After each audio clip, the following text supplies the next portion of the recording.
Please bear in mind na walang perfect relationship. Dahil merong mga pagkakamali, hindi laging masaya. Alam nyo yung present lahat ng problema at kahit away, meron talaga. But the two of you must learn how to accept what both of you can and can't be.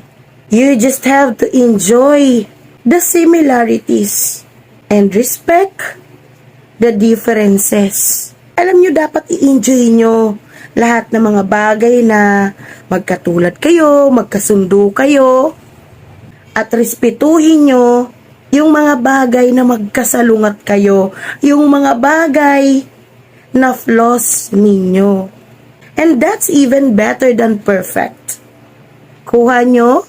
Maraming salamat sa panonood. Ito po ang inyong Talakerang Bicolana na laging